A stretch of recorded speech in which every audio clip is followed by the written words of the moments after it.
In this video, I'm painting a manatee. Being a Florida native and an artist, it felt right to do one. I love me some sea cows. I like to draw and paint in various styles, so this is kind of an amalgamation of impressionism, realism, comic, cartoon, or illustration, and painterly. I suppose there's some abstract in there as well. So I toned the background with some leftover paint, and then I drew the subject with a pencil first, the manatee. I thought it'd be hard to see on camera, so I just skipped that part. And then I'm using a black Posca pen, an acrylic pen, to draw in the subject. Being intentionally loose here. Most of the time, I'm particular about my lines, but here I wanted to be a bit looser with the lines and messy, sketchy-like, almost overly loose sketch. I know I can paint over the black lines.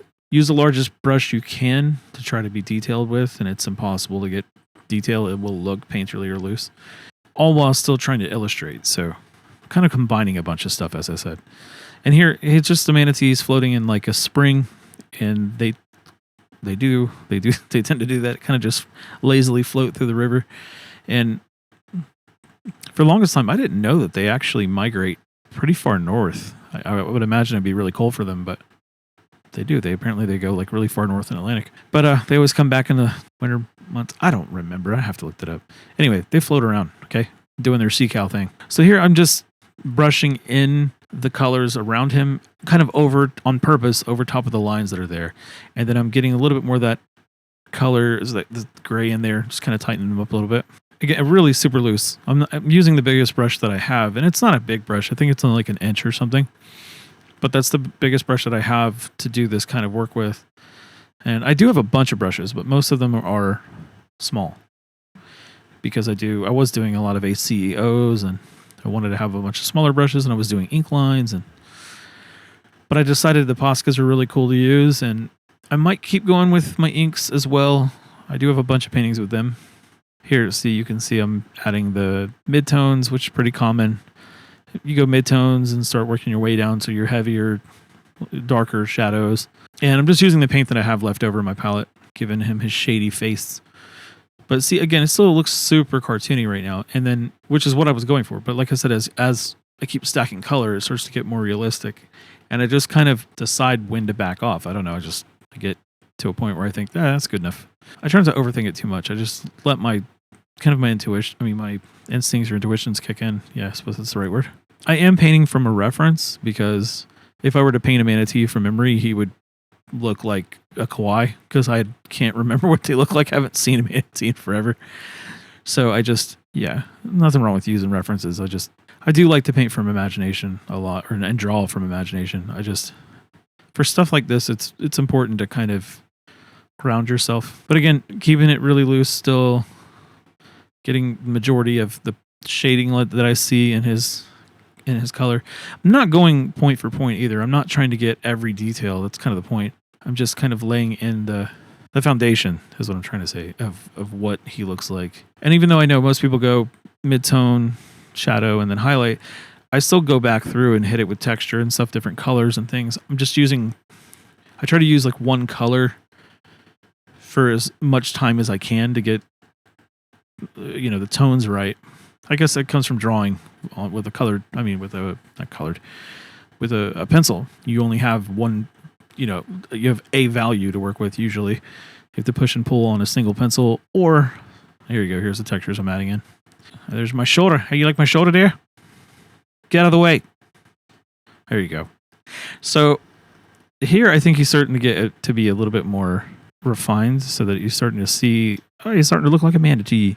Less cartoony, less flat, really starting to pop a little bit more. But I did do similar, like I said, the artist that I follow, a very much similar thing where you just keep pushing and pulling, but you want to make sure if you can capture the eye, and I agree with this, capture the eye or the face, the main points of what make that animal look what it looks like, and specifically the eye. Get the eye shape right, get the eye shading, get the darkness of the pupil correct. Some of the more important things, I think, is make sure your lighting and your shading looks right. Of course, the shape of your character. Then you can, and then like get the eye right, and the lighting matters in the eye as well. Yeah, John Silver Art. Yeah, he's an amazing artist. My wife looked it up. The paint, the way that I do it is I use a flow or high flow fluid, or whatever it's called. It's a thinner basically for acrylics. And then I also, kind of like for paint pouring, then I add a matte fluid as well, which extends the color so that it can be more transparent and you can stack and layer it much more like a marker or a watercolor. I added, slow dry. The fluid, not the medium, even though I do have both, because I wanted, again, more of that wash acrylic-like effect, acrylic ink-like effect. I eventually would like to try some acrylic inks, but this is just me experimenting and seeing what I like. At some point, I sprayed water on the canvas because my wife has this water bottle, like a spray bottle. She usually uses it for her hair. And I say that because it's got Palm Coast water in it. And I think it's got, because of the way Palm Coast water is, it's very mineralized. And if you spray it, it's similar effect that if you put, and I didn't even know about this effect, if you take watercolor and you put a bunch of water down, and then you put the watercolor on it and let it bloom, you can actually put salt crystals on it, and it draws up the water and it pulls the color around it. It makes a really interesting, effect.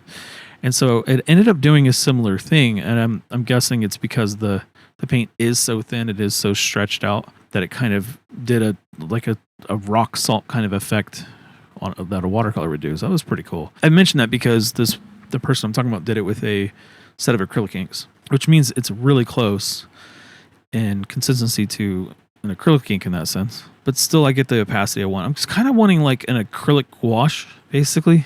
I know, I'm weird. What do you want from me? It's cool because you can do some really nice illustration like this. Now, see, he doesn't look cartoony anymore, but he still has like a painterly, almost impressionist, abstract background with some realism on him. So somewhere in the middle of the balance of all of that. The best thing I could call it is painterly illustration. It's probably the simplest way to think of it.